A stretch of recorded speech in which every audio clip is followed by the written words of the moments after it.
If there is a magic on this planet, it is contained in water.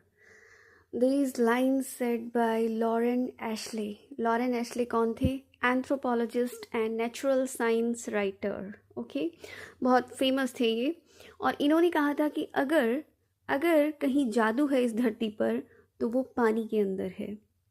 तो क्यों पानी को जादू कहा गया है? Hello everyone, I am Nisha and welcome to my channel.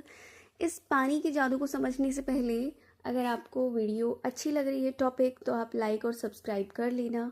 सुनने के बाद देखो, आज हम लोग बिल्कुल भी जनरल सेंस में बात नहीं करेंगे, जो कि हम में से सबको ही पता है कि भाई पानी के बिना वैसे भी लाइफ पॉसिबल नहीं है. लेकिन हम बात करेंगे एनर्जी के सेंस में. एनर्जी के सेंस में हम कैसे बात करेंगे? पानी का हर जगह अलग अलग तरीके से वैल्यू बताया गया है हमारी लाइफ के अंदर. हमारी लाइफ किस तरह की है उसके ऊपर अगर मैं बात करूं तो इसका एक बहुत इम्पॉर्टेंट प्लेस है. ठीक है, ये सिर्फ हमारे जनरल काम काज के लिए नहीं है कि बर्तन धोने, कपड़े धोने, खाना बनाने से लेके पानी पीने तक, और जितनी भी चीज़ें हमारी लाइफ में अगर विजिबल में दिखाई दे रही है ना आपको, तो वो पानी से हो रही है. ये हो गई एक जनरल सेंस. मैं बात कर रही हूँ यहाँ पर एनर्जी की, क्योंकि ये पानी इतना आसान नहीं है इसको समझना. सच में जो मैंने लास्ट वीडियो बनाई थी उसमें साइंटिफिकली मैंने कुछ थोड़ा बहुत बताया था. आगे आज थोड़ा सा एक बार अगर रिलीजन के ऊपर चले, मतलब धर्म क्या कहता है पानी के बारे में, और क्या यहाँ पे चीज़ें एप्लीकेशंस हैं, इम्प्लाइड हैं, देख लेते हैं. कभी आपने देखा है कि हम लोगों में जब भी यज्ञ होता है, कोई भी धार्मिक यज्ञ होता है, तो उसमें हमेशा पानी को रखा जाता है और अमृत प्रसाद के तौर पे बाद में फिर उसको बांटा भी जाता है. ठीक है, अमृत कह के या फिर जो भी है, किसी भी नाम से आप जान लो. और बीच बीच में भी यज्ञ की वो जो पानी दिया जाता है, पानी का तर्पण करना, ये सब दिया जाता है ना. इसके पीछे का अगर साइंटिफिक रीज़न आपको पता हो तो फिर आपको और इससे क्लैरिटी आएगी कि धर्म भी इस बात को मानता है.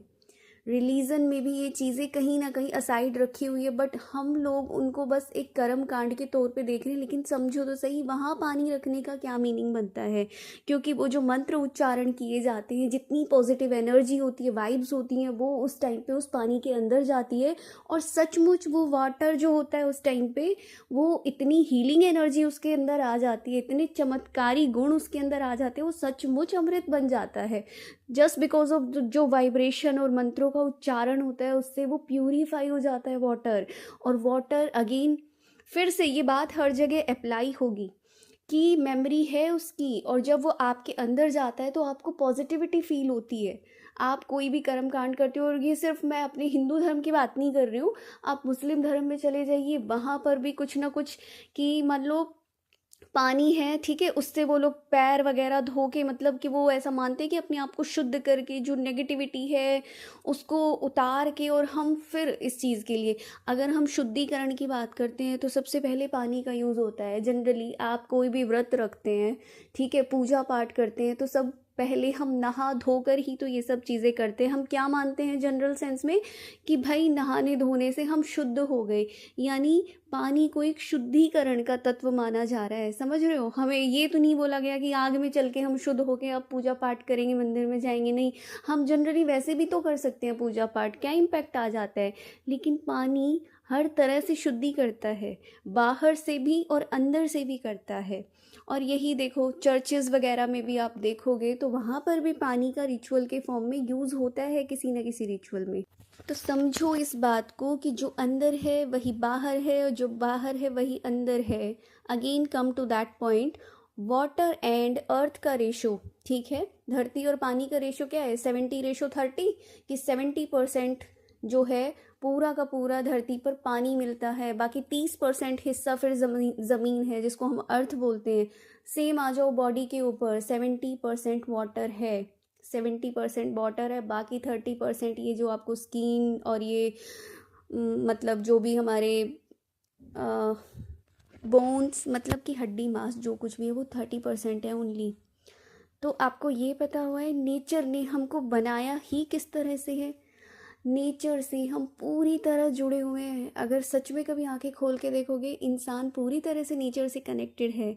तो यही पर सेम जब आ जाओ आप 70% इस वाटर, और वो भी इसके अंदर मेमोरी, तो जिस भी एनर्जी में ये पिया जाएगा ये उसी को होल्ड कर लेगा, क्योंकि वो बॉडी में हमेशा 70% पानी रहेगा। अगर नहीं रहेगा तो उसको बोला जाता है डिहाइड्रेशन, पानी की कमी, जिससे डेथ भी हो सकती है। तो ऐसा नहीं है कि किसी के बॉडी में 30% पानी है, किसी के में 40% पानी है, नहीं, सबके में 70% है। तो अभी समझो इस बात को, जिस भी एनर्जी में वो पिया जाएगा वो उसको मेमोरी को होल्ड कर लेगा, और वैसे ही फिर तुम्हारे माइंड की प्रोग्रामिंग हो जाएगी। जैसी प्रोग्रामिंग वैसा ही एक्शन, और ये सब होगा ऑटोमेटिक वे में, ऑटो मोड पे होता है। और जैसा हमारा एक्शन, जैसा आपका एक्शन कहो या उसको कर्म कहो, वैसी ही तुम्हारी लाइफ, क्योंकि लाइफ भी किससे बनती है? कर्मों से, एक्शन से, जो भी हम परफॉर्म करते हैं। तो अपनी लाइफ में खुशी चाहिए तो पानी को संकल्प दो खुशी के, that I am happy, I am the most happiest soul. शांति चाहिए, आई एम पीसफुल, मैं बहुत शांत हूँ, मैं बहुत शांत स्वरूप हूँ। लाइफ में तुम्हें ग्रोथ चाहिए तो उससे जुड़े संकल्प दो।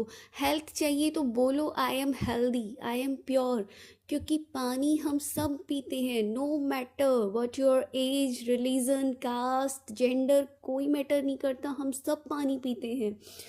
और यही पानी हमारी मेमोरी, उस पानी को आप चार्ज क्यों नहीं करते फिर? क्योंकि पीना आपको वैसे भी है, उसके अंदर पावर डालो। आपकी बॉडी जो है उस अमृत को अमृत की ही तरह यूज़ क्यों नहीं करते? यूज़ करो उसे। किसी को भी एंग्जाइटी है, डिप्रेशन है, जो भी प्रॉब्लम्स हैं वो सारी दूर हो जाएंगी। देखो, जो वाटर मॉलिक्यूल्स हैं उस एनर्जी को और उस वाइब्रेशन को, जो भी आप उसके अंदर डालोगे, उसको होल्ड करके वो आपके सबकॉन्शियस माइंड तक पहुंचा देंगे बहुत इजीली। और सबकॉन्शियस माइंड कौन है? जो कि आपकी लाइफ को रूल करता है। हमेशा हमेशा वो पानी मौजूद है आपकी बॉडी में। अगर थोड़ा भी कम हो जाए तो डिहाइड्रेशन, एनर्जी लॉस, और उसमें जो वाइब्रेशन होंगे, तो समझो कि आपकी बॉडी में वो भी एग्जिस्ट करेंगे जो आप भेजेंगे, तो जो आपके सेल्स को रिपेयर करेंगे। तो है ना ये जादू। Thanks a lot for listening me. अगर नॉलेज अच्छी लगी है तो शेयर कर सकते हैं with your loved ones, and stay tuned for the next video. तब तक के लिए बाय बाय।